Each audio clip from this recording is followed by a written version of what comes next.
축덕과 추갈무시 함께 즐기는 방송 축덕숙덕 154번째 이야기 시작합니다. 안녕하십니까, 주영민입니다. 안녕하세요, 주시은입니다. 안녕하세요, 박진영입니다. 안녕하세요, 화성룡입니다.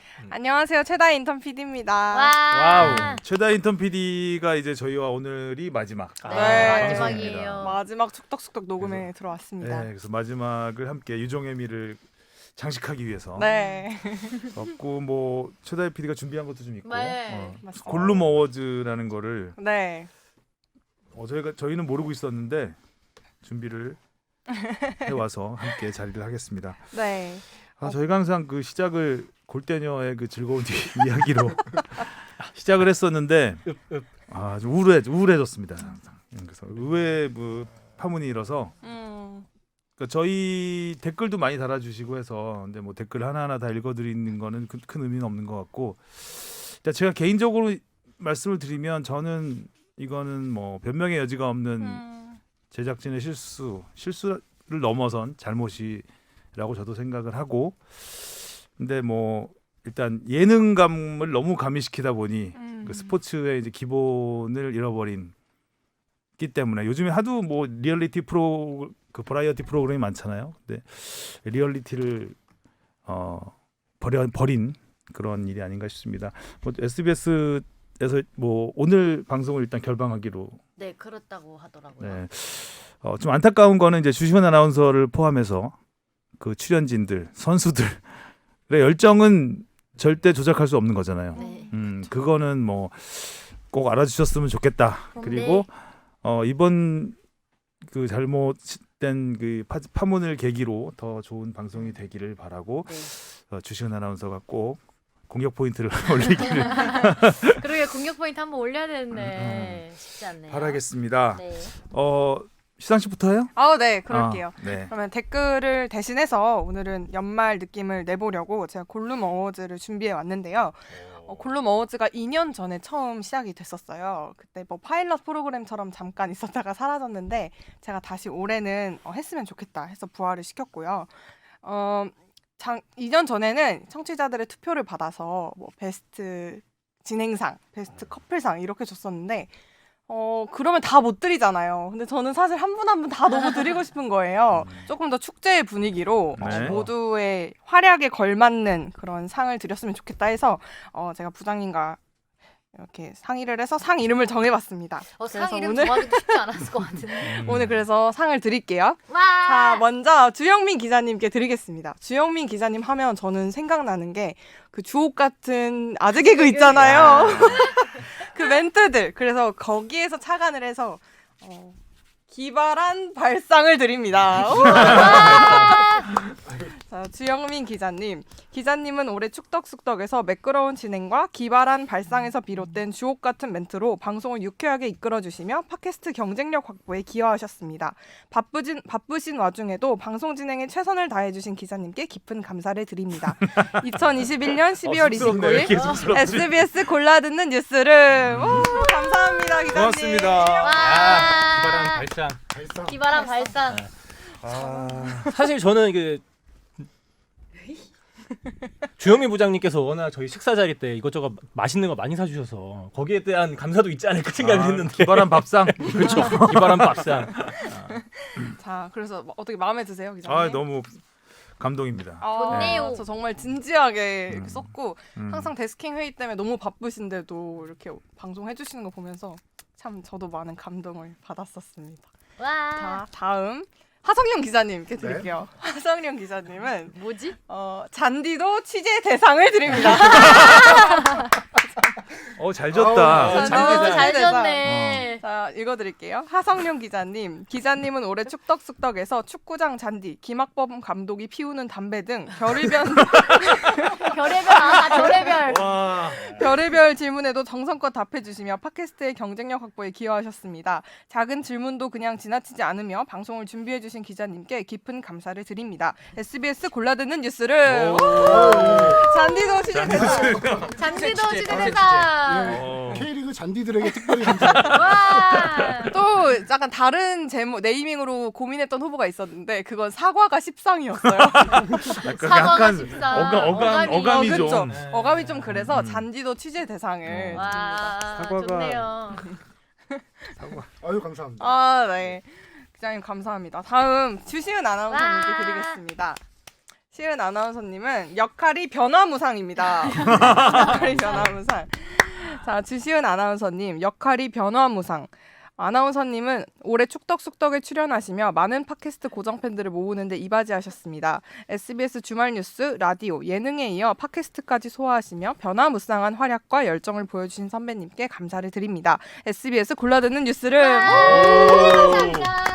정말 너무 바쁘시니까 바쁘게 오라네 아, 보내주신 기자님께 아닙니다. 감사를 드립니다. 자, 자 마지막으로 이제 진행할까요? 네, 이제 넘어갈까요? 유일하게 상 못 받는 사람이 한 사람 있다고 들었거든요, 제가. 네. 남은 상 혹시 밉상 아닌가요? 진상. 진상. 폰부상? 뭘 해도 진상. 폰부상. 폰부상? 진짜 폰부상으로 하려다가 그래도 좀 자. 제목이 식상, 노력이 가상. 상 두 개네. 상 두 개네. 이관왕. 이관왕. 노력이 식상, 제목이 식상, 노력이 노력이 식상해. 노력도 식상하고. 죄송해요. 큰일 났네, 큰일 났어. 본심이 나와버렸어. 박진영 PD님은 올해 축덕숙덕에 출연하시며 식상한 제목과 궁상맞은 변명으로 청취자에게 큰 웃음을 주셨습니다. 진상까지 선발하네. 원래 궁상으로 할라 했는데 이건 좀 너무 마음에 상처를 입겠다 싶어서 노력이 마상이네요, 가상으로 마상. 바꿨는데 매주 대본을 준비해 오신 성실함과 웃음을 위해 셀프 디스를 마다하지 않으셨던 열정에 깊은 감사를 드립니다. SBS 골라듣는 뉴스룸. 아유, 감사합니다. 오늘 제목을 살짝 봤는데 제목이 식상. 식상하네요. 식상. 훈훈합니다. 진짜 노력 많이 했네요. 노력이 아유, 가상하네. 감사합니다. 우리는 줄 수 있는 게 제가 줄 수 있는 건 밥과 최고. 밥상과 술상. 최고. 저는 너무 그게 최고의 상입니다. 얼마 전에 줬죠 제가 이틀 아이, 전에. 예. 거의 일주일에 한 번씩 주셨죠? 밥상이 최고죠. 자 오늘 축덕숙덕 여기까지. 다음에 만나요. 자 최다희 그 인턴 PD 이제 마지막으로 네. 떠나면서 그래도 지금까지 있었던 인턴 PD 중에 대학생이잖아요 지금. 네, 맞습니다. 네, 학교를 다니면서 잠깐 휴학하고 처음으로 사회생활을 해보는 건데 네. 이렇게 잘 녹아들면서 거의 뭐 우리 뭐 그냥 상상 몇 이상. 년 된 후배 같은 느낌이 들 정도로 진짜 열심히 예. 해가지고. 아닙니다. 별 너무 말씀을요. 짧네요. 그 떠나는 소감과 지금까지 네. 함께했던 소감. 너무 감사했고요. 그리고 특히나 축덕숙덕 선배님들께 제가 너무 감사드리는 건 밥을 정말 많이 사주셨다. 정말 근데 이렇게 바쁘신데 인턴을 챙겨 주시는 게 저는 어려운 걸 알거든요. 근데도 이렇게 시간 내주셔서 항상 맛있는 것도 사주시고 이렇게 챙겨주셨던 게 저 개인적으로 너무 감사했고요. 그리고 제가 사실 많은 팟캐스트 분야가 있지만 스포츠가 저와 제일 먼 분야였었거든요. 뭐 스포츠 문화, 법률 여러 가지가 있지만 스포츠가 좀 개인적으로 어려웠었는데 방송 녹음 들어오고 또 편집하면서 조금 스포츠에 많이 익숙해지고 가까워졌다는 느낌을 많이 받았습니다. 그리고 기자님들 조금 질척대는 것 같긴 하지만 저를 잊지 않아 주셨으면 좋겠어요. 잊을 수가 없습니다. 가장 임팩트 있는. 이렇게 뭘 사주고 이렇게 보람 있는 제가 너무 잘 먹었어요. 너무 잘 먹어서 뭘 사줘도 같아요. 예, 정말 아주 뿌듯하고 귀여워. 안 사줄 수 없는 매력을 가진 우리 최다희 학생이 되는군요 이제. 네, 이제 학생으로 이제 돌아가서 학교를 돌아가는 거죠? 제가 아직 고졸이라서 빨리 이제 대졸해야지. 대졸자가 돼서 제가 나중에 다시 또 이 바닥에서 선배님들을 뵙길 너무 바라고 있습니다. I'll be back. 자 지금까지 수고하셨고요. 네, 감사합니다. 네, 또 만나요. 안녕히 안녕. 계세요. 안녕하세요. 자 댓글부터 가겠습니다. 네, 양유민 맘이요. 5,000캐시 후원하셨습니다. 네. 와. 조영욱 효과죠? 네, 야. 우리 짱욱이 화이팅. 내년에 10골 넣고 또 출연하자. 그때 또 후원해 주세요. 한승규님, 짱욱이 인터뷰 잘 들었습니다. 너무 짧아요. 템리님, 수원 삼성 팬이라 조영욱 선수가 잘하시면 솔직히 배도 아프고 짜증났었는데 선수님 개인에게는 매우 잘된 일이라고 생각합니다. 소속팀이 FC 서울이 아니라 연령별 대표팀이란 웃지 못할 소리도 있었지만 올 시즌에서야 비로소 FC 서울의 에이스로 거듭난 것 같아서 순수한 축구팬 입장에서 매우 기쁘네요. 응원하겠습니다. 그리고 골대녀 보면서 주춤주춤 우는 장면에서 나이값도 못하고 저도 찔끔 눈물을 흘렸네요. 감사합니다. 순간 주춘주춘이 나이가 못한다는 줄 알았어. 저희도 뭐 못하는 거죠. 매 경기 우는데.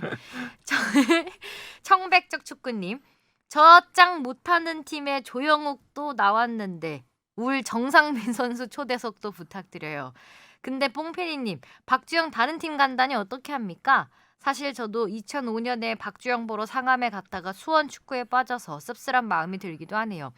박주영 선수 생활 더 한다는데 대안처럼 수원으로 와서 서울 팬들 뒤집어지는 꼴 보고 싶은 마음도 있고요. 비록 라이벌 팀의 레전드로 칭송받는 선수지만 한국 축구의 레전드로서 박주영이 선수 생활을 화려하게 마무리했으면 좋겠네요. 대댓글이 달렸어요. FC 서울 2022님이 아무리 못해봐도 승점은 그쪽보다 높네요. 어떡하지? 도발적인 네, 멘트. 두 분 싸우지 마세요. 맞불을 놓으셨습니다. 네. 석사까지만 할래님이 더 하고 싶진 않으신가 봐요. 저 평소에 아이폰 팟캐스트 통해서 듣고 있는데 이것도 축덕숙덕 청취율에 도움이 되나요? 아니면 팟빵으로 듣는 게 더 도움이 되는 건가요? 궁금합니다. 도움이 된다고 합니다. 뭐가 더 도움이 되나요? 그럼 골고루 들어주세요. 둘 다 듣는 걸로. 네. 지그리진주 FC님, 올해 K리그 시청률이 궁금합니다. 최근 기사 보니 스카이 스포츠는 0.17이라고 하더군요. 이것도 작년보다 올랐다고 했습니다. JTBC나 SBS에서 중계한 경기는 예년보다 시청률이 좀 나아졌을까요? 네, 시청률이 일단은 무려 스카이 스포츠와 JTBC 얘기를 들어보면 무려 20%나 올라왔습니다. 지난해에 비해서. 퍼센트. 네, 와, 포인트, 퍼센트가 또 포인트. 높아. 시청률이 20%가 아니라. 네, 져서 스카이 스포츠와 JTBC 모두 0.17%. 이게 오른 거군요. 예, 어. 지난해 0.14, 0.15 정도 수준이었는데요. 지난해보다 많이 올랐다고 하고요. 그 K리그 중계를 저희 SBS가 세 차례, 그러니까 FA컵 포함해서 결승전 네, 포함해서 세 차례 잘했죠. 했는데 5월달에 했던 전북 인천전이 0.7% 나왔고요. 그다음에 9월달에 했던 전북 수원전이 0.8%. 그다음에 FA컵 결승 12월 1일 한 게 0.9%. 그래도 차츰차츰 0.1%. 올라갔네요. 평균 0.8%입니다. 더 많이 봐주세요. 그러게요. 좀 시청률이 올라야 이제 지상파에서도 중계를 더 하려고 할 텐데 근데 K리그 중계가 진짜 많이 1% 낮네요. 넘기가 상당히 힘든 어렵죠. 것 같아요. 네. 다비드리님입니다. 오랜만에 댓글을 남기러 왔습니다. 일주일 동안 주 팀장님의 사과 말고 배는 어때요 드립이 계속 맴돌더군요. 저는 20대인데 이런 게 좋다니. 그냥 댓글만 남기면 서운하는 질문도 하나 남겨보겠습니다. 연초에 K리그 중계권을 해외에 판매했다는 소식을 들은 적이 있던 것 같은데 해외에서 실제적인 성과가 있는지 궁금합니다. 더불어 스브스 스포츠에서 스즈키컵을 재밌게 보고 있는데 팬여러분들이 예상하는 우승팀은 어디일지도 궁금합니다.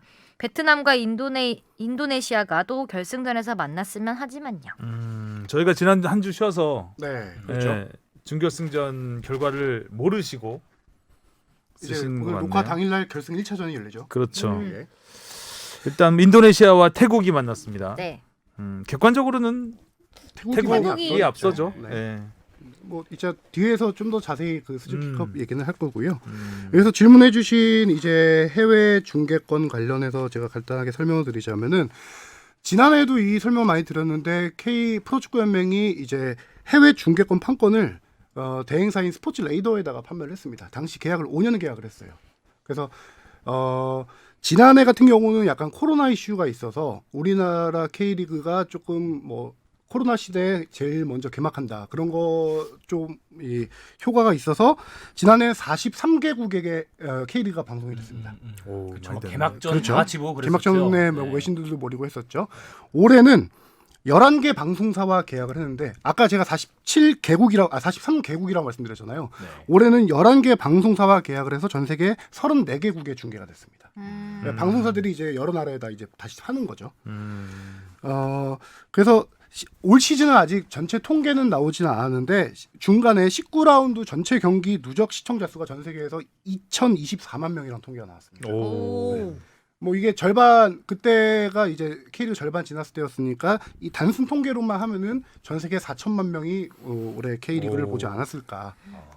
라고 하는데 여기서 또 안타까운 거는 이렇게 5년 계약을 했는데 이게 예를 들어 해외에 더 국가가 많아진다고 하더라도 연맹에 들어오는 수익은 정해져 있어요. 딱. 음. 그러니까 어차피 대행사에서 가져가는 수익이고 단 이제 K리그 연맹은 그래도 계약을 꽤 괜찮게 했어요. 연간 한 30억 단위로 했거든요.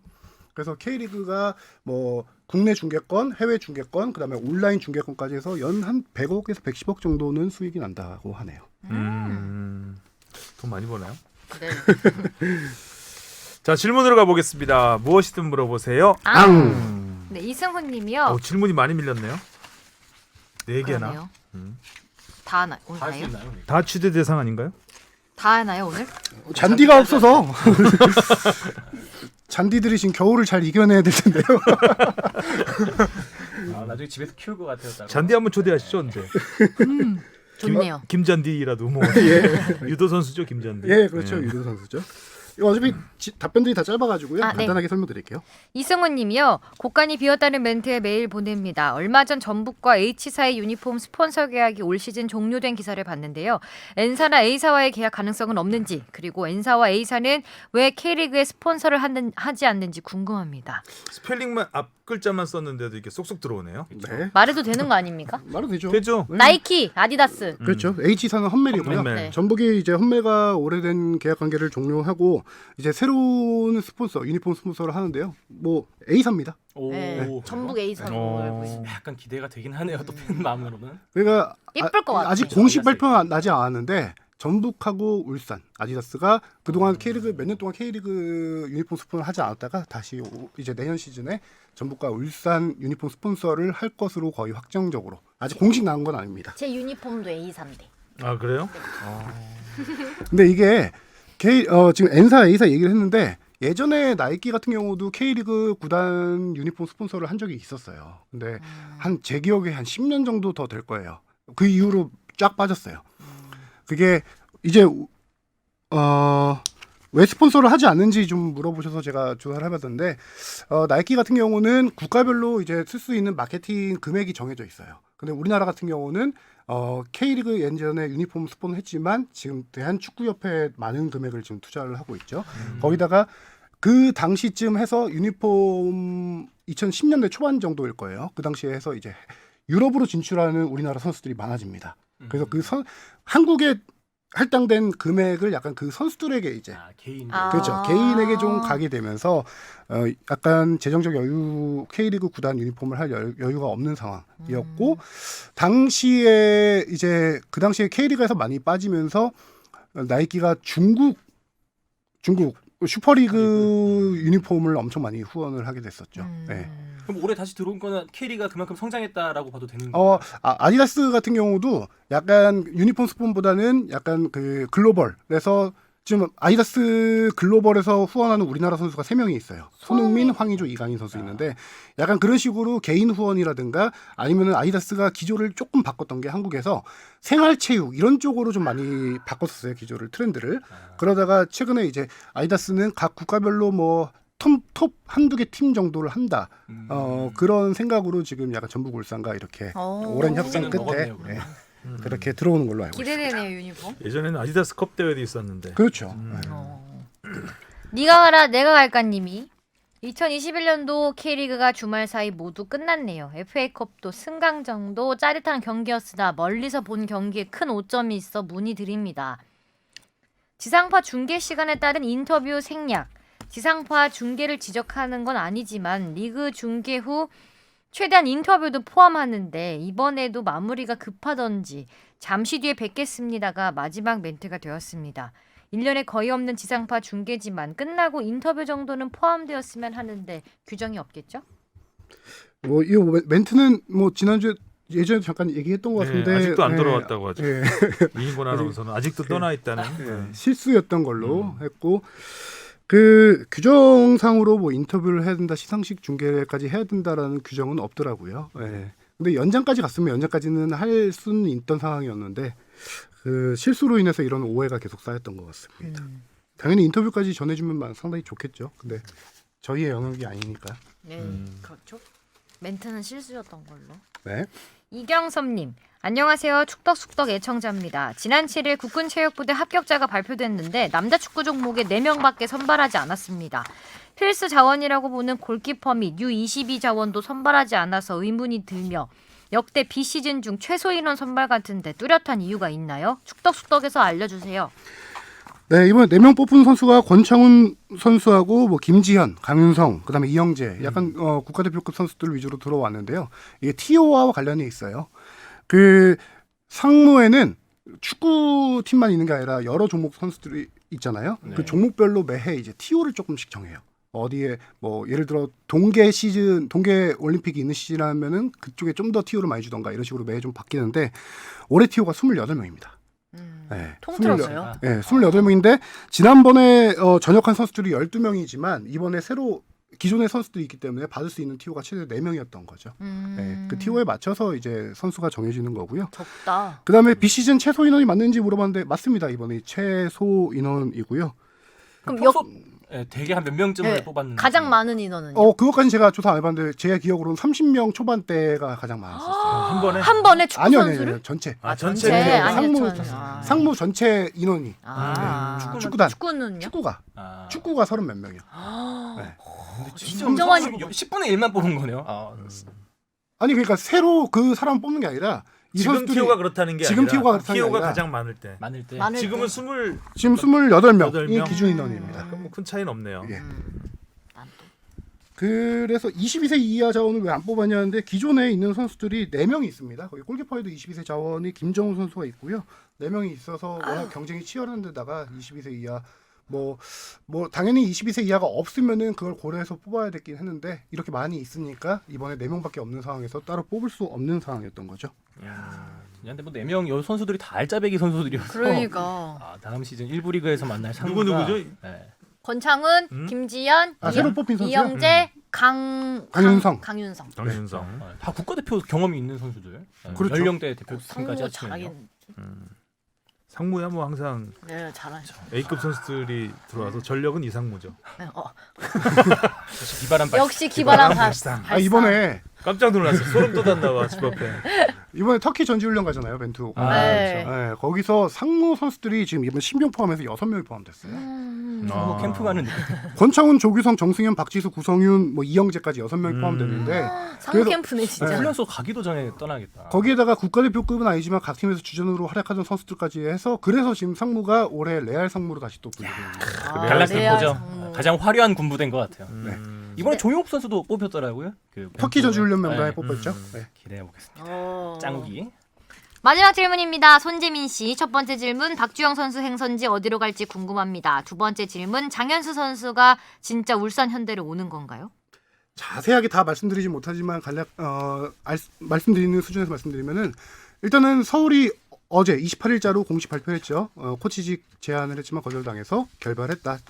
이거를 결별보다는 잠시 맞아요. 동행에 잠시 심표를 네. 찍겠다라고 표현을 했어요. 언제든지 뭐 코치로 다시 돌아올 수 있는 가능성이 있으니까. 박주영 선수는 지금 서울에서 코치직 제의를 했는데 거절을 했고 현역 연장 의지가 상당히 강합니다. 그래서 예전부터 지금 대구 얘기가 많이 나왔었는데 대구 같은 경우도 실질적으로 관심이 있었던 건 맞아요. 맞는데 이근호 선수와 대구가 재계약을 거의 확정했습니다. 그러니까 이제 약간 롤이 겹치죠. 나이도 이근호 선수, 박주영 선수 같은 데다가 약간 백업 공격수 역할 겹치다 보니까 대구는 아예 이제 그 대구 얘기는 없어졌고요. K리그 1부 한 팀, 2부 한 팀 정도가 관심 있는 걸로 알고 있는데 선뜻 나서기가 쉽지 않아요. 그 팀들이 최우선 픽으로 박주영 선수를 지금 꼽을 상태는 아니죠. 지난 시즌에 공격 포인트 하나도 없었던 선수고 나이도 있고 하다 보니까 그래서 FA 시장이라든가 이적 시장이 어느 정도 좀 마무리된 뒤에 박주영 선수의 거치가 많이 결정되지 않을까. 네. 지금 1, 2부 팀 한 팀 정도씩 오퍼가 생각보다 많지는 않아요. 근데 그 팀이 어딘지는 아직 밝힐 수준은 아니고요. 그다음에 장현수 선수 같은 경우는 울산 얘기가 계속 나왔었는데 지금 알힐랄에서 2년 뭐 재계약을 했다 이런 보도가 나왔었는데 그거는 좀 언론 플레이입니다. 오피셜이 아니었어요. 네. 그게 지금 계약 기간이 6개월 남았습니다. 그래서 장현수 선수는 지금 K리그로 돌아오고 싶어 해요. 그래서 내가 지금 3년 중에 2년 동안 아시아 챔피언스리그 우승 시켰는데 6개월 그냥 남은 거 풀어주라. 나 K리그로 돌아가고 싶다. 구단과 했는데 구단에서 NO를 한 상황이어서 일단은 이적료를 주고 이적시키지 않는 이상 6개월 동안 장윤 선수는 알릴랄에서 계속 뛰어야 뛸 되는구나. 생각이고 그래서 계약 기간이 끝난 다음에 FA FA로 K리그에 돌아올 생각을 갖고 있습니다. 만약에 이 사이 겨울 이적 시장에서 혹시나 이적료를 해서 올 수는 있겠지만 그러지 않고 일단 여름 이적 시장 가능성이 높고 돌아오게 되면 울산일 가능성이 가장 높은 상황. 워낙 홍명보 감독하고 또 관계가 돈독하고요. 네. 이번에 K리그의 약간 그 대형 수비수들의 행보가 궁금해지긴 해요. 불투이스도 계속 다른 팀을 알아보고 있고 울산 현대는 불티스 김영관 결정된 거 아닌가요? 수원으로 지금 보도가 나오고 있죠. 네, 김영권 선수가 울산에 가기 시작하면서 뭔가 이 중앙 센터백들의 도미노네 이적이 약간. 또 어떻게 될지도 많이 그래 궁금해지더라고요. 김영환 선수가 울산 왔죠 참. 네. 근데 지금 K리그 팀들이 상당히 많이 이적 시장 간단하게만 얘기하고 갈게요. 외국인 공격수들을 찾는데 지금 애를 먹고 있어요. 지난 시즌까지만 하더라도 코로나 때문에 대부분 영상을 보고 스카우트들이 외국인 선수들을 영입했는데 이번에는 각 구단들 스카우트들이 거의 다 해외로 많이 나가서 오랫동안 있었어요. 오랫동안 있는데 매물이 없는 거예요. 아, 뭔가 매물이 마땅한 건가? 네. 좋은 선수들을 영입하려면 비용이 너무 많이 들고 어느 정도 항상 영입했던 수준의 비용으로는 외국인 선수들이 지금 너무 부족한 상황이라서 특히 브라질 시장이 많이 지금 얼어 있다라고 해요. 그래서 지금 외국인 공격수들을 얻는데 많이 어려움을 겪고 있어서 뭐 K리그에서 뛰었던 선수들이 다시 많이 오는 상황도 많이 생길 수 있을 것 같고요. 네, 그런 역시 찾는 상황입니다. 것도 진짜 일이겠다. 그래서 너무나 많으니까. 저는 지금도 생각나는 게 그 김기동 감독이 한창 영상으로 볼 때 너무 많이 보니까 눈이 많이 나빠지셨다고. 그만큼 선수 옥석 가리기가 얼마나 힘든지를 대충이라도 가늠할 수 있는 이야기인데 좀 좋은 선수들 많이 들어왔으면 좋겠어요. 네. 지난해 뭔가 외국인 선수 물론 뮬리치나 뭐 몇 명 선수가 핫한 선수가 있었지만 막 눈에 뭔가, 띄는 선수 없었죠. 뭐 벨트비크까지 있긴 했지만 그 지난해 뭐 주니오나 막 타가트 이런 득점왕이 있던 거를 생각하면은 좀 조조하지 않았나. 그렇죠. 맞아. 말컹, 뭐 조나탄 그렇죠. 이런 네. 거물급 신인 그 외국인 선수들끼리의 득점왕 경쟁도 거기 볼만하잖아요. 토종 선수들의 도전 이런 것들이 재밌었는데 지난 시즌에 좀 뜸했던 것 같긴 네. 하네요. 거기다 이게 나온 김에 어차피 뒤에 하려고 하다가 잠깐 하고 나가면은 터키 전지훈련 가잖아요. 네. 그 때문에 지금 K리그 팀들이 울상입니다. 그러니까 네. 그 경기 울산만 7명. 울산만 7명, 상무가 6명, 전북이 5명이에요. 근데 이 선수들이 이렇게 가면서 15일 동안 터키에서 전지훈련 하거든요. 네. 근데 이 선수들은 들어오면은 현재 그 격리 규정이 풀리지 않는 이상 또 격리해야 들어와서 되잖아요. 열흘 동안 격리를 해야 돼. 거의 한 달이네요. 네. 와. 거기에다가 사상 초유의 겨울 월드컵이 열리기 때문에 K리그가 지금 2월 중순에 서둘러야죠. 일찍 역대 시작하죠. 가장 빠른 개막을 하거든요. 그렇기 때문에 전지훈련 기간도 짧아요. 이 선수들이 거의 갔다 오면 거의 개막이에요. 아 그렇겠다. 네, 지금 아, 팀들이 진짜. 상당히 아 그러네요. 진짜 울산은 정말 벤투가 밉상이겠네. 근데 지난 시즌에도 그 아시아 챔피언스가 아니라 피파 월드컵 피파 클럽 월드컵 때문에 나가서 이제 그 전지 훈련을 똑바로 온전하게 치르질 못했는데. 그거는 팀이 들어와서 코호트 격리에서 그래도 훈련을 할 수 있던 수준이었는데 이건 이제 이거는 개별적으로 개별적으로 나가니까. 예. 아, 거기다가 이 선수들이 막상 월드컵 최종 예선을 뛰냐? 또 그것도 아니고요. 그렇죠. 26명이 선발됐는데 그 중에서 제가 지금 대표팀에 남을 선수들 생각하면 절반 정도가 12명, 될까요? 13명 정도밖에 네. 안 될 것 같아요. 해외파 선수들이 합류하게 되면은 그 나머지 국내 선수들은 또 그냥 빠지니까. 전지훈련만 마치고 들어와야 되는 상황인 거죠. 클럽 입장에서는 엄청난 손실이네요. 그렇죠. 그렇죠. 그렇다고 또 이제 벤투가 좀 믿긴 하겠지만 클럽 입장에선 벤투 감독도 규정상으로 어긋난 건 당연히 없습니다. 뽑아야죠. 월드컵 해에는 그 해 1월달에 음. 국내 선수들을 소집해서 아. 훈련할 수 있는 규정이 있습니다. 아 그러면 할 말이 없네. 예. 원래 월드컵 해에는 아, 1월달에 그러면 한 2, 밉상 3주 정도 취소. 훈련할 수 있는 규정이 있어요. 그 규정에 맞춰서 벤투 감독가 음. 하는 거고. 하지만 K리그 클럽들은 한 팀에서 너무 많이 데려가니까 K리그 팀들에 대한 좀 배려 좀 해줬으면 좋았을 텐데라는 아쉬움인 거죠. 근데 벤투 입장에서는 그 배려가 안 되죠. 그렇죠. 자기가 할 수 그렇죠. 있는 한도 내에서는 모든 걸 다 동원을 해야 되는 좋은 상황이- 자원을 데려가야 그렇죠. 되고. 그거는 또 서로 입장이 다른 거라. 그냥 코로나가 별로다. 그러네. 코로나가 밉상이네. 네, 그런 거죠. 지금 상황으로 봐서는 우리 전지훈련 갈 때까지 딱히 격리 그런 조건은 풀리지 않을 것 같은데. 맞아요. 그죠? 그럼 갔다 와서 또 11일 격리하면? 사실상 훈련할 시간은 뭐 한 달도 채 안 될 수도 있겠네요. 그렇죠. 그러면. 네. 자, 이슈 포커스로 넘어가 보겠습니다. 우리 제목이 가상한 네. 제목이 식상이죠. 제목 식상 노력이 네, 가상이었습니다. 제목이 식상한 우리 뽕뽕 식상 PD. 오늘은 노력도 식상한 제목인데 아 이거 노력도 식상이네요. 아, 코로나 위기 삭제. 손흥민. 손흥민. 이게 제목이야. 이게 제목이야? 아니 뭐야? 아니 2주 만에 제목이 오래오래 버렸네. 제목이 진짜 제목이 삭제돼 버렸네요 뒤쪽이. 뭐 하다 만 느낌이죠. 그러니까 코로나 위기를 손흥민이 삭제했다는 거죠. 아 그렇죠. 근데 뒤에 더 아. 붙여야 됐는데. 붙이기도 애매하다. 코로나 그게- 위기 삭제. 있는 거나 좀 잘 어떻게 잘 해놨으면 좋겠네. 붙이기보다. 손흥민도. 코로나 위기 삭제. 아, 저한테 위가 찾아오네요. 확 격리시키고 싶죠. 왜? 아 자, 어쨌든 손흥민 선수 코로나 확진됐다는 소식으로 걱정을 많이 했었는데 한 열흘 정도 공백하고 네. 2주 만에 경기에 돌아와서 골 넣고 네. 또 리그에서 4경기 연속 골 넣고 그리고 오늘 새벽 경기에서는 골은 없지만 페널티킥을 유도하면서 뭐 아주 콘테하고 손이 잘 맞습니다. 그렇죠. 궁합이 잘 맞나 봐요. 오늘 경기 특징 보면은 손흥민 선수가 상당히 되게 전진 배치된 경기였어요. 다른 경기보다 히트맵이라든가 평균 에버리지 포지션이라고 나오거든요. 어디서 제일 많이 뛰었냐 보면은 케인 선수가 오히려 더 섀도우 스트라이커 위치에 있고요. 손흥민 선수가 더 앞서서 공격을 많이 전개했더라고요. 이게 여러 가지로 의미를 해석할 수 있는데 제가 볼 때는 그러다 보니까 스탯도 많이 달라졌어요. 평소 스탯이랑 그거를 좀 설명드리려고 하는데요. 경기를 보시면은 손흥민 선수의 오늘 스프린트가 많이 못 봤을 거예요, 다들. 네. 특히 앞에 있어서 그런가? 네. 제 기억으로는 리버풀전 때가 최고 경기였거든요. 엄청 많이 뛰어요. 후방에서 그냥 전진 패스 찔러주면 뛰어가서 손흥민 선수가 뭐 스프린트 해가지고 마무리하고 막 그랬던 장면이 많았는데 그 당시에 리버풀전에서 손흥민 선수의 스프린트 횟수가 31회였어요.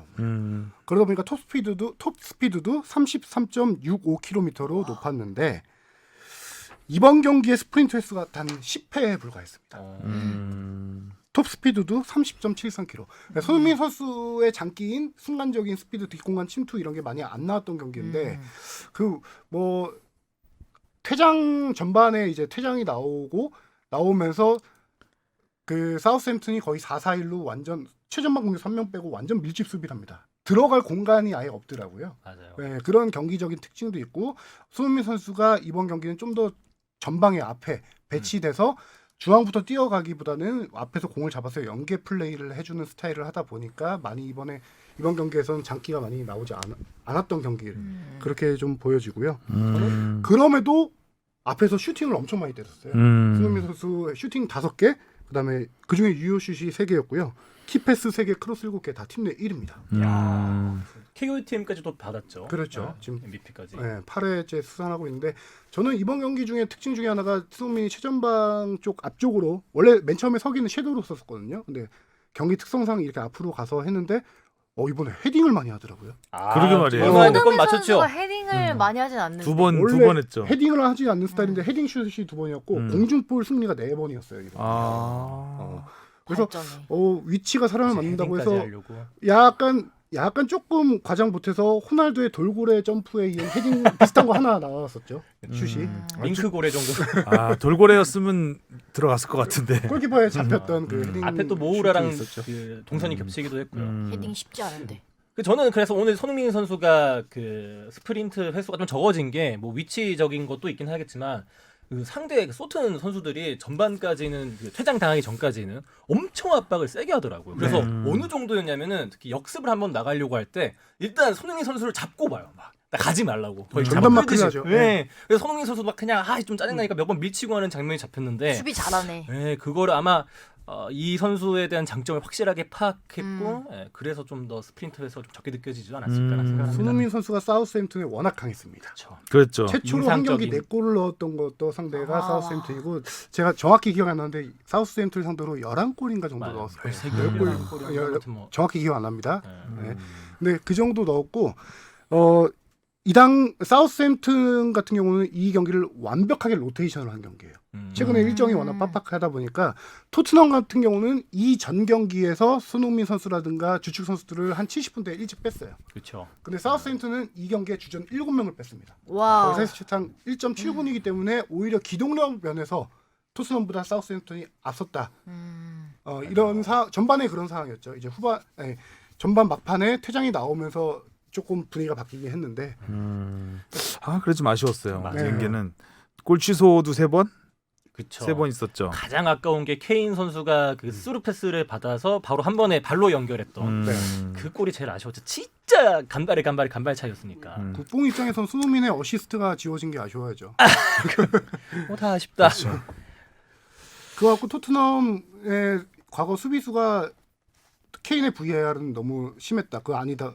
옵사이드 아니다. 이런 얘기도 지금 영국에서는 그 나오고 옵사이드 장면 갖고 얘기가 좀 많이 나오고 있는 것 같아요. 오프사이드네. 뭐. 사우스햄튼이 그 중하위권 그쵸. 팀이기 때문에 꼭 잡고 갔어야 되는데 7경기 무패. 토트넘 역사상 감독 역사상 처음이네요. 부임 이후 네. 리그 7경기 무패는. 네. 그래도 이기고 갔어야 되는 경기인데 좀 너무 너무 아까울 것 같아요. 나왔고요. 네. 이 경기는 그리고 상대 팀의 이제 포스터 골키퍼가 워낙 좀 잘했던 경기인데 제가 경기 봤을 때 초슈퍼 세이브 정도는 없었어요. 아 맞아요. 근데 슈퍼 세이브 그냥 잘한 세이브 정도가 10개 정도 있었죠. 여기 뽕 PD도 적어놨는데 한 경기에서 10개 이상의 세이브를 달성한 게 2020년 9월 뉴캐슬의 칼달로 이후 15개월 만이고 올 시즌 처음이라고 합니다. 그거밖에 안 되나요? 그렇게 오래됐나요? 2020년. 네, 2020년 15개월 만인 거죠. 나 2010년으로 봤어요. 이 포스터 골키퍼가 진짜 몸이 엄청 커요. 키가 2m 1cm예요. 와, 진짜 그 선수가 골대 앞에 지키고 있으면은 어디 슈팅을 할지 모르겠다 싶은데 이 선수가 이날 특별히 몸을 날려 막은 것보다는 정면으로 오는 슈팅을 다 펀칭으로 하는 경우가 많았죠. 그래서 저는 가장 인상 깊었던 게 그 힐 선수가 후반에 교체돼서 엄청 열심히 뛰었잖아요. 어떻게 네. 뭐라도 만들어 보겠다고. 그래서 안쪽으로 들어오면서 왼발 이제 가마차는 슛을 때렸는데 포스트 골키퍼가 그냥 가볍게 톡 이렇게 치서 넘어가는 크니까 게 뭔가 오나. 이 악바리와 이 가벼움이 좀 교차되는 순간이지 않았나. 토트넘도 운이 따랐다고 해야 되는 건지 모르겠는데 3경기 연속 상대팀에서 퇴장이 나왔어요. 그런가요? 리버풀에서 로버트슨, 그다음에 지난번 펠리스전에서 자하, 그다음에 이번 사우스햄튼의 살리수까지 됐는데 이것도 재미난 통계가 있더라고요. 3경기 연속 상대팀이 퇴장당한 경우가 2015년 10월 웨스트햄 이후 처음이라고 하네요. 이런 것도 통계를 근데 누가 냈네요. 네. 그러니까 축구가 통계된 게 많지가 않아요. 지금 사소한 걸로 이렇게 소소잼으로. 저도 항상 보면은 통계만 전문으로 나온 사이트 있어서 이 경기 관련된 거 뭐가 있나 계속 다 찾아보거든요. 뭐 큰 의미가 있는 통계는 아닌데 그렇죠. 네. 자꾸 이제 그 한윤 기자가 통계 욕심이 통력이 강해가지고 팡 파고 그냥 자기만 알고 있으면 이제 자꾸 기사에 쓰려 그래서 제가 이제 많이 빼거든요. 아쉬움을 여기서 터는 거군요. 아쉬워서 잔디의 생육 통계까지 알고 있습니다. 잔디의 1대1을 그냥 통계로. 자, 또 경기가 언제 있죠? 내년이죠. 이제 올해 경기는 끝났고 내년이네요. 1월 2일 경기. 1월 1일 밤 12시. 1일 밤 12시. 와포드와 리그 경기 있고요. 새해 첫 새해 경기. 축포. 네. 그래서 지금 저 27일 크리스탈 팰리스전 그다음에 사우스햄튼전이 46시간 만에 열린 경기였어요. 맞아요. 크리스탈 엄청 팰리스 열리고. 힘들었을 것 같아요. 그래도 지금은 한 3일 쉬고 이제 와포드전 열리고 그 이후에는 1월 6일 날 첼시와 리그컵 1차전. 결승전. 리그컵 중요하겠네요. 준결승인가요? 준결승이죠. 준결승이죠. 네, 준결승이죠. 그래서 크리스탈 팰리스전부터 리그컵 첼시전까지 열흘 동안 4경기를 치르는 강행군입니다. 또 밀린 것들이 많아가지고 지금 리그 경기도 2경기를 덜 치렀죠. 다른 그렇죠. 선두권 상위권 팀들 중에서 브라이튼전과 레스터전이 취소되면서 코로나19 때문에 굉장히 빡빡한 일정. 손흥민 선수한테도 좀 과부하가 걸릴 것이고 또 1월에 우리 최종 예선도 해야 되는데. 네. 1월에 있었나요? 2월 1월 말. 1월 말. 말과 2월 2월 초에 초죠. 2경기가 있는 거죠. 이번에 다 1월 원정인가요? 네, 둘 다 원정입니다. 예전에 원래 원정에서 열리던 한 경기를 번은 이제 홈에서 우리나라로 들어와가지고. 바꾼 거였죠. 음. 지금 1월 달에 우리나라 홈하면 너무 레바논 춥다. 경기를 그렇죠. 바꾼 거죠. 예. 그러면서 이제 원정 경기를 쭉 해야 되는데 아무래도 체력적으로 좀 힘이 들 수 있는 상황이네요. 맞아요. 뭐 플레이에서도 약간 느껴지는 게 조금씩 볼 컨트롤이 미세하게 안 되는 게 뭐 좀 손흥민 아까운 선수 게 있었죠. 네. 좀. 근데 그게 손흥민 선수뿐만 아니라 다른 선수들한테도 다 보이더라고요. 지치는 거죠. 이게 분명히 브라이튼전과 레스터전을 치르지 않았음에도 이 정도 지치는 거 보면은 이 일정이 얼마나 빡빡한지를 알 수 있다. 일단 물 흐르듯이 쫙 가야 되는 상황인데 이제 거기서 탁 쓰는 그렇죠. 그런 장면들이 좀 있었습니다. 그게 확실히 집중력, 체력이 떨어진 거고 손흥민 선수 같은 경우는 역습 상황에서 딱 터치가 네, 늦어지면서 속도를 살리고 가지 못하게 속도를 되는 못 거죠. 살리더라고요. 그렇죠. 마지막에. 그래도 케인이 살아나고 있으니까 음. 그동안 거의 손흥민 선수 소년 가장이었죠. 음. 아니, 소년은 아니고 청년 가장 정도 되나? 손년 가죠. 거의 혼자 팀을 이끌어가고 있었는데 이제 케인이 3경기 연속골 넣으면서 그래도 토트넘은 정상 궤도에 많이 올라오는 수준인 것 같습니다. 어쨌든 감독 교체 이후에 토트넘이 잘 나가면서 또 손흥민 선수도 더 잘 나가면서 뭐 아주 뭐 볼거리는 훨씬 는 것 같아요. 아, 경기 자체가 재밌었죠. TMI이긴 한데 다른 얘기 하나만 재밌는 거 TMI는 생각해요. 혼자 가지고 계시는 거? 톰 홀랜드 스파이더맨과 예. 손흥민 선수 워낙 얘기가 팬이잖아요. 화제되는데 어젠가 오늘 나온 얘기인데 이거 다른 얘기예요. 손흥민 선수와 관련 없는데 톰 홀랜드가 얼마나 찐 토트넘 팬인지 알려주는 사례가 하나 나온 게 있어요. 그 뭐 하트 그거 아닌가요? 아니요 그거 말고요. 톰 홀랜드가 발롱드르 시상식에 참석을 했었습니다. 당시에. 그때 이제 푸스카스 때? 푸스카스 아니요, 받을 때? 최근에 프랑스에서 열린 최근에, 발롱도르 최근에. 시상식에 아. 참석을 했어요. 그때 스파이더맨 홍보차 파리에 가 있었는데 워낙 축구 좋아하고 하니까 초청돼서 갔는데 거기서 은바페를 만났어요. 은바페 보고 토트넘 오라고 하지 않았어요? 그렇죠. 네. 은바페한테 토트넘에 와달라고 했는데 은바페가 안 그 된다고. 자리에서 이건 그 당시 1대1 대화였죠. 그 당시에서 은바페는 불가능하다라고 웃어 넘겼는데 아. 어젠가 미국 CNN 인터뷰에서 은바페가 다시 한번 공식적으로 박았습니다. 공식적으로 홀랜드가 물었지만 난 아니라고 말했다. 내 인생에 토트넘에서 뛰지는 않을 것 같아. 아. 딱 잘라고 이런 토띠안, 경우가 토띠안. 있나요? 은바페가 딱 잘라고 그랬어. 리비가에 이은 토띠안. 거미줄을 쏴주고 싶네요. 홀랜드가 진짜 찐 팬이구나. 그러네요. 저 그 짤 봤어요. 네, 혼자 재밌어서 같이 소개해드리려고 갖고 왔어요. 재밌는 건 TMI 아니에요. 재밌어요. 네, 감사합니다. 네. 감사합니다. 성공. 아, 자 다음 두 번째 제목. 네. 두 번째 이슈 포커스 제목 트릭술사 신태용 스즈키컵 매직쇼 피날레는 과연 트릭술사라는 말은 없는 거죠 일단. 트릭술사 뭐 간간히 있습니다. 간간히. 있어요? 예, 예. 트릭술사 나 처음 들어봐. 트릭자라고도 많이 하는데. 그러니까 트릭술사. 신태용 감독이 이제 러시아 월드컵 앞두고 예. 김신욱 선수 평가전에서 쓴 건 트릭이었다. 뭐 이제 그런 얘기를 해서 근데 그게 또 재평가가 된 게 독일전 승리로 이거 진짜 트릭이었구나라고 이렇게 팬들의 마음을 울렸던. 별 감흥은 없네요. 뭐 항상 네. 별 기대 안 하기 때문에 놀랍지도 않네요. 노력이 가상 제목. 항상 뭐 이쪽 가상 정도 받을 만하다. 가상. 자 인도네시아 이제 베트남이 떨어지고 이제 인도네시아가 올라왔습니다. 참 공교롭게도 같은 조에서 박항서 신태용 감독이 맞붙으면서 그렇죠. 신태용 그 박항서 감독으로서는 운이 좀 많이 따르지 않았던 부분이 있었고 신태용 감독 입장에서는 인도네시아가 많이 좋아져 주긴 했지만 또 운도 좀 따라준. 예, 싱가포르가 무너진 경향도 있었죠. 그렇죠. 인도네시아가 정말 좋아지긴 했더라고요 예전보다. 네. 예, 일단 체력이 확연히 좋아져서 베트남과의 경기에서 보니까 이 베트남을 괴롭히는 수준이 옛날 2002년 월드컵에서 한국이 뭐 포르투갈 괴롭히듯이 약간 그런 느낌이 들 정도로 상당히 지치지 않고 뛰더라고요. 신 감독이 2019년 12월 부임 후에 가장 강조한 게 이제 체력이라고 해요. 당시에 선수들을 뛰겨봤는데 이거는 저희와 이제 화상 인터뷰에서 밝힌 내용인데 선수들이 2-30분 뛰고 나서 거의 걸어 다니더래요. 그만큼 체력이 떨어지는 거죠. 저도 약간 그런데. 거긴 더워요. 되게. 그래서 당시에 코로나로 한국에 있을 때 하더라도 영상으로 선수들을 체력 훈련을 시키고 그다음에 특히 이번 대회 앞두고 터키 전지 훈련을 갔다 왔습니다. 신태용 감독이 선수들 데리고 가서 거기서 엄청난 체력 훈련을 많이 했다라고 해요. 그래서 체력이 이제 어느 정도 올라오는데 선수들이 강도 높은 체력 훈련에 처음에 엄청 투덜투덜 됐다라고 해요. 근데 뭐라고 나도 하는지 그래야지. 근데 또 뭐라고 하는지 못 알아들었을 거 아니에요. 말이 다르니까. 투덜댈 기운이 없어요. 체력 훈련을 한 번 하고 나면 현기증 나고 너무 어지러워가지고 체력 훈련을 주 앞에 하고 나면 진짜 힘들어요. 굉장히 많이 좋아질 거예요. 그런가요? 여러 가지로. 몇 번 했는데 왜 똑같은 것 같지? 투덜댈 힘도 없을 정도로 힘들었으면 체력 프로그램이 별로 안 힘들었던 거네요. 그럼 이 선수들은 투덜댔으니까. 네. 아니 기운이 없어요. 말할 기운이 없어요. 하고 나면. 투덜댔는데 선수들이 체력 훈련을 마치고 나서 스스로 느꼈대요. 좋아진 체력이 걸. 좋아지니까 계속 뛰게 되고 기술도 좋아지고 하는 걸 느끼네 보니까 선수들이 스스로 느끼고 한 단계 좀 더 깨고 나온 거죠.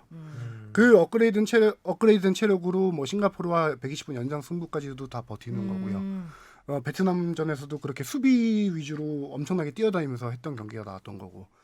그 체력 훈련을 한 데다가 라돈치치라고 혹시 기억을 하시나요? 네. K리그 한국말 득점왕했던 남- 성남 시절에 신태용 감독 시절에 그 팀에서 뛰었던 선수예요. 라돈치치.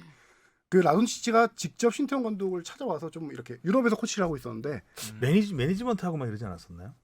그러면 사빅 사빅인가요? 사빅 에이전트를 하고 있고요. 사빅 이사빅. 에이전트 하고 있죠. 이사빅 에이전트를 하고 있죠. 맞아요. 예.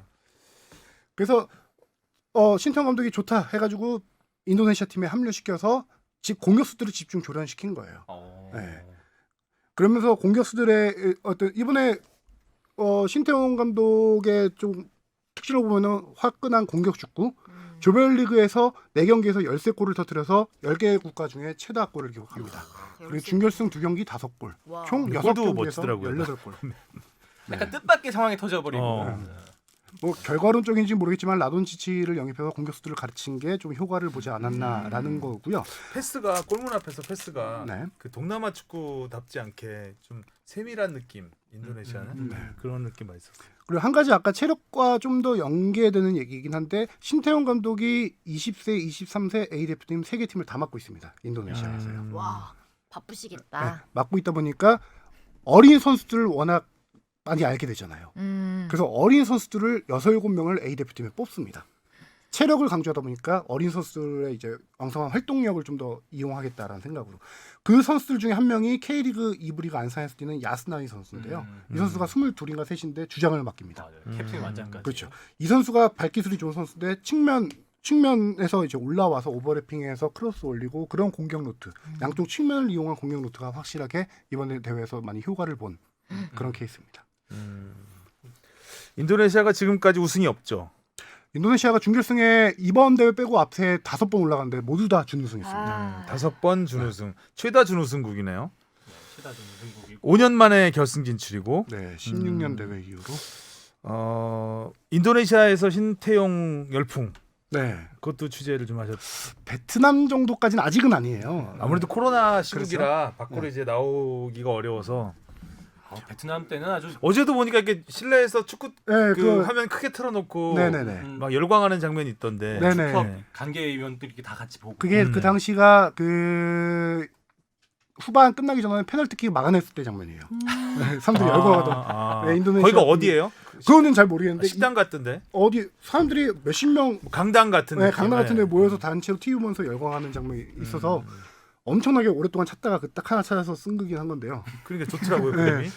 베트남 같은 경우는 그런 그림들이 엄청 많았어요. 그런 맞죠. 거리 네. 그 거리 그림들이 응원도 있고. 큰 대로변에서 있었잖아요. 네, 저 그때 영웅이니까. 다 같이 미쳤죠, 진짜. 아직까지도 인상 깊은 게 저는 그 머리에 박항서 감독 그림을 맞아요. 깎아놓고 그랬잖아요. 깎아놓고. 그린 게 아니라 머리 깎은 거 아니에요? 그렇죠, 그렇죠. 이렇게 전문 용어 지금은 기억이 안 다 나요. 기록겠죠, 스크래치. 뭐. 그렇지. 그런데 인도네시아는 지금 일단은 체육부 장관이 있어요. 거기 체육부 장관이 성명을 발표했어요. 우리 선수들의 투지를 정말 높이 사고 신태용 감독에게 특별히 감사하다 이런 성명을 발표하고 2023년 임기까지 신태용 감독을 무조건 적극 지지하겠다 이런 얘기를 했고요. 사실 처음에 감독 맡았을 때는 이게 뭐 제대로 할 수나 있겠어라는 생각이 들 정도로 지원을 안 해줬잖아요. 그렇죠. 그 싸우고 막 협회장하고. 갈등이 있었습니다. 그 중에 이유 중에 하나가 당시에 리그가 중단된 상태여서 신태용 감독이 선수를 보러 다닐 기회들이 많이 없었어요. 그러다 보니까 선수를 아예 협회에서 뽑아주는 명단을 주고 이 중에서 뽑아 써라 이런 식으로 하면서 약간 좀 트러블도 있었고 그러다가 리그가 재개되고 신태용 감독이 선수들을 직접 보면서 뽑은 선수들로 이번 대회 나와서 이렇게 좀 성적을 내고 있는 거고 그런 어떤 지원 문제라든가 해외 전지훈련도 잘 지원 안 해주고 이런 문제들로 약간 갈등이 있어서 뭐 사퇴 아니면 경질 이런 얘기도 있었고 그렇죠. 약간 어떻게 보면 예상치 못한 반전이에요. 신태용 감독은. 신태용 감독님 저는 요새 인스타 좀 재밌게 자주 보고 있는데 말투가 좀 재밌어요. 약간 동네 친근한 아저씨 같은 느낌이 있어갖고 얘들아 열심히 하자. 오늘 뭐 경기 훈련하는 중. 스망핫 뭐 인도네시아 스망핫 파이팅이라면서요 이게. 친근한 형 같은. 신태용 감독은 이제 인터뷰 스타일이 딱 있죠. 뭐 했지만은 항상 이렇게 시작을 그쵸. 하시는. 뭐뭐 했지만은 뭐뭐다. 뭐 항상 이런 식으로. 뭐라고 생각됩니다. 그렇게 많이 말을 하셨어요. 나는 뭐뭐 했다 이런 네. 말도 많이 쓰는 네. 것 같고. 근데 A 대표팀에서도 그런데 지금 거기서도 특유의 밀당을 많이 하고 있더라고요. 네. 예, 뭐 그러니까. 전문이시니까요. 여우예요, 여우. 선수들하고도 하시고 상대 감독하고도 하시고. 특히나 이번에 화제가 됐던 것 중에 하나가 싱가포르 선수가 페널티킥을 실축하고 나서 야스나이 선수가 앞에서 약간 조롱 그쵸. 고맙다라고 말을 음. 했다라고 해명을 했는데 약간 상대 팀에겐 조롱처럼 조롱. 보일 수 있는 상황이잖아요. 음. 신태용 감독이 그거를 야스나이를 불러서 직접 엄청 혼을 냈어요. 우린 다 축구 같이 동료들이다. 상대 선수 얼마나 실망감이 크겠냐. 네가 거기 앞에 가서 그렇게 하면 어떻게 하냐. 혼내고 이거를 선수단 전체에게 다시 얘기를 했대요. 내가 감독으로 있는 한 상대 벤치 앞에서 세레머니하거나 상대를 조롱하는 건 용납하지 않겠다. 이렇게 전체적으로 딱 밝히면서 K 예절까지 수출하고 계시는. 뭐 벤치에 앉지 않는다. 나는 벤치에 앉지 않는다. 공식 기자회견에서 네. 하면서 약간 좀 선수들의 동기부여를 할 수 있는 그런 말들을 공개적으로 많이 하는 것 같아요. 그렇죠. 자, 신태용 감독의 결승전은 오늘 밤이죠? 오늘 밤 1차전이 오늘 밤 열립니다. 9시 20분 SBS 스포츠 채널에서 중계를 하고요. 그리고 2차전은 1월 1일에 1월 하네요. 1일 밤 9시 20분에 하네요. 와, 자, 2년에 걸쳐서 하는 대회네요. 네. 그러네요. 그러네요. 결승전이. 1박 2일인데 2년에 걸친 1박 2일. 1박 2일이 아니군요. 참. 우리나라에서는 1박 2일이 아니군요. 21시네요. 11시가 아니고. 자, 우리 뽕 PD가 오늘 분량 모자랄까 봐 2021년 축덕이 선정한 10대 뉴스를 자기가 선정했습니다. 어젯밤에 급하게 네, 급하게 선정했는데 이건 짧게 하고 넘어가려고요. 네. 심혈을 기울여서 열심히 뽑았는데 주합회가 제목만 지금 시간이 거의 다 됐으니 네. 제목만 그 10대 뉴스 1번부터 읽어주시죠. 네. 첫 번째입니다. 반전으로 시작해 반전으로 끝난 도쿄올림픽 김학범 체제 마침표. 두 번째, 참사에서 위기에서 활짝 월드컵 본선행 코앞 벤투호. 세 번째, 덕분에 행복했습니다. 손흥민 한 시즌 개인 최다골 공격 포인트 또 경신. 노력했군. 네 번째입니다. 공격부터 수비까지 96년생 유럽파 삼총사의 눈부신 성장. 김민재, 황희찬, 황인범입니다. 다섯 번째죠. 축구계에 던져진 자본의 화두. 슈퍼리그 개최와 월드컵 2년 주기 개최안. 여섯 번째. 숱한 이야기 남긴 유로 2020. 결말은 아주리 군단의 해피엔딩. 일곱 번째. 바르사 떠난 파리지앵 메시. 통산 7번째 발롱도르. 호날두는 맨유로 컴백. 여덟 번째. 전북 K리그 사상 첫 5연패. 울산은 3년 연속 이 준우승. 순서 1, 2, 3, 4 순서는 어떻게 정한 거예요? 그냥 쓴 거예요? 뭐 약간 시간의 흐름 같은 시기와 함께, 시간의 흐름? 네, 그리고 약간 같이 얘기 나눴을 때 제일 흐름적으로 좋을 것 같은. 아닌 것 그래도 같네요. 전북의 사상 첫 5연패가 메시의 파리 생제르맹 이적보다 뒤라는 주 한국 뉴스에서 네. 아주리 군단보다 뒤라는 뒤라는 거는 좀 아니죠, 살짝. 아니죠, 절대 아닙니다. 네, 그냥- 중도가 아닙니다. 월별로 해서 이렇게 뽑았구나. 그렇죠, 그죠? 그렇죠, 예. 그렇죠. 8월 아니죠? 8월 8번 뭐 이거 9월이야 9월 이제 되는데. 9월 가야 돼요. 어. 막판까지 쫄깃 전남의 FA컵 우승과 강원의 극적 잔류. 자 마지막입니다. 팬들 마음속 유비 컨티뉴 하늘의 별이 된 유상철 감독. 딱히 뭐 숫자에 의미는 없는 것으로 이 중에서 하나씩만 자기가 가장 올 한 해 최고의 뉴스라고 생각한다는 부분 최고의 뉴스요. 최고의 뉴스는 뭘까요? 근데 다 뭐 굵직굵직한 네. 뉴스여서 그래도 저는 아무래도 벤투호의 반전을 저는 꼽고 싶어요. 가장 국민적인 관심도 있었고 그렇죠. 말도 많았고. 고민도 많았고 네. 걱정도 많이 했었고 또 제가 욕을 먹었고 칭찬 좀 해라 칭찬 좀뭐 베베 꼬여가지고 그랬던가 완전 저를 가슴 후벼 파는 뭐 지적이 있어서 벤투호의 반전은 일단 우리가 카타르 올림픽을 갈 수 있구나라는 안도를 갖게 해서 저는 이걸 꼽고 싶습니다. 네. 참사에서 위기에서 활짝. 주 앞에는 뭘 꼽고 싶나요? 아, 그거 빠졌다 골대녀. 골대녀 신드롬. 그래. 너 활짝에서 참사. 참사랑 지지난주였으면 넣었을 텐데. 활짝에서 위기까지 지금 아. 반전이 있을 겁니다.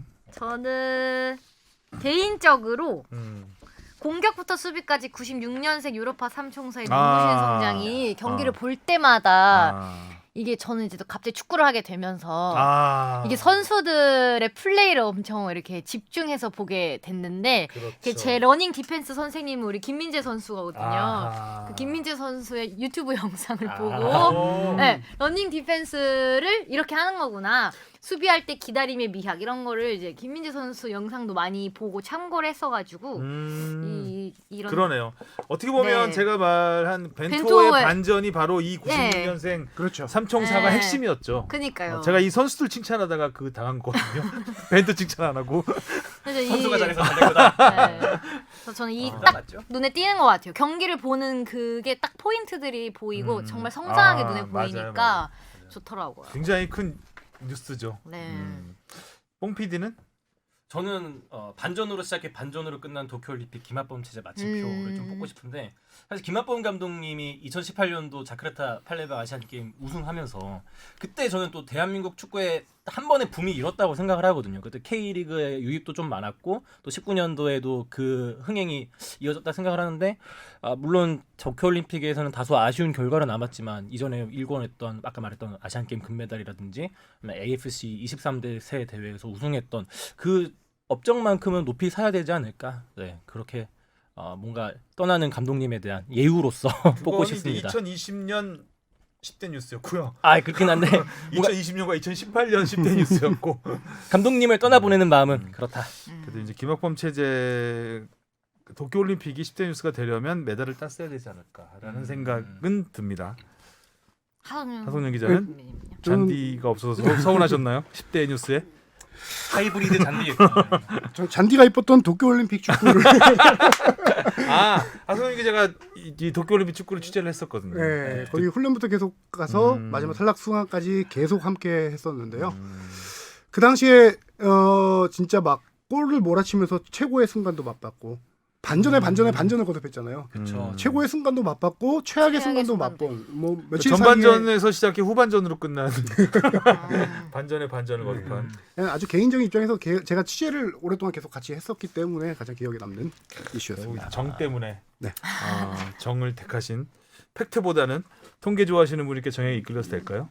김학범 감독님 새해 복 많이 받으세요. 통계의 의미를 담아서 알겠습니다. 자, 오늘 이야기는 여기까지 하고요. 2021년 마지막 방송. 야. 와 진짜 마지막 방송이다. 우리 2년 됐어요 이제? 저희가 그거밖에 안 됐나요? 왜 이렇게 오래된 것 같지? 18년 11월에 시작했던 걸로 기억하고 와. 있는데 18년 11월? 그럼 시간 진짜 13년? 빠르네. 19년, 19년 11월. 그럼 2년이네. 2년 좀 넘었네요. 자, 또 올 한 해 지난 한 해가 진짜 고생 많았죠, 우리. 네. 코로나 때문에 것 막 때문에 경기도 축구도 없는데도 없고, 했잖아요. 맞아요. 지난해가 굉장히 뿌듯했던 것 같고 음. 올해도 코로나 시국에 참 그래도 축구는 계속해서 또 20대 뉴스에서도 보듯이 많은 뉴스와 함께 할 수 있어서 축덕숙덕이 좀 더 풍성해지지 않았나. 또 우리 최다희 인턴 PD까지 들어와서 네. 그리고 다음 이제 최다희 그 인턴 PD의 바통을 받는 이름이 이일의 인턴 PD입니다. 이래. 어깨가 굉장히 무거울 거예요. 최다희 PD가 해놓은 게 있거든요. 지금 부담 주시는 거예요? 근데 그래서 그런지 다이 PD가 되게 강하게 키울 거라고 아주 호언장담했거든요. 기대해 보겠습니다. 많은 기대를 하고 이제 최다희 PD는 잊어주시고요. 있는 거 쉽더라고요. 네, 안 보이면 뭐 아웃 오브 마인드, 아웃 오브 사이트니까. 자, 1년 동안 고생 많이 하셨고 네. 한마디씩 할까요? 올 한 해 1년 동안요? 보내면서. 벌써 그리고 이렇게. 다음 주에는 올 한 해 시작하면서 한마디씩 하고. 아니 벌써 이렇게 한 해가 끝났다는 게 실감이 되지 않고요. 또 한 해 동안 이렇게 축구 이야기 재밌게 할 수 있어서 너무 좋았습니다. 우리 내년에도 재밌는 이야기 많이 나눴으면 좋겠습니다. 주바페는 더 특별했을 것 같아요. 축구와 관련돼서는. 아, 네, 그죠? 그렇죠. 뭐 직접 제가 축구를 하게 될 줄 현역 몰랐으니까. 선수가 됐으니까. 네. 내년에도 멋진 플레이. 그래야 기대를. 되는데 저도 비시즌 동안 몸을 열심히 만들도록 하겠습니다. 네. 뽕 PD는요? 뭐 저는 올해 이제 정규 직원이 돼서 스포츠먹에서 열심히 뭐 아이템도 만들고 노력하려고 했는데 그래도 아까 상 받았을 때 뭐 그 노력이 가상 여기에 좀 에너지 방점을 좀 주고 싶어요. 그래서 항상 그래도 뭐 좀 모자랄지언정 좀 더 남들보다 더 열심히 노력하는 그런 박진영이 되겠다는 다짐을 남기면서 올해를 마무리하고 싶습니다. 그럼 내년에 제목 좀 기대해봐도 되나요? 아니 그건 힘들 것 같아요. 그게 힘들면 뭘 하는? 내면의 노력을 한번 해보죠. 근데 공격력은 확실히 좋아졌어 올해. 왜 수비력이 안 늘고 공격력이 드시는 거죠? 수비도 늘었어요. 수비도 그래? 늘었어요. 공격하는 성룡 기자는요? 재미있고 재치 있고 어려운 질문들 보내신 여러분 너무 감사합니다. 맞아. 뼈가 있네요. 그리고 잔디에게 다시 한번 인사. 내년 잔디도 기대해 보겠습니다. 자, 올 한해 선배, 예. 한다는 말 많이 했잖아요. 자, 새해 복 많이 받으시고요. 네. 올 한해 고생 많이 하셨습니다. 내년에 만나요. 안녕. 안녕. 새해 복 많이 받으세요. 새해 복 많이 받으세요.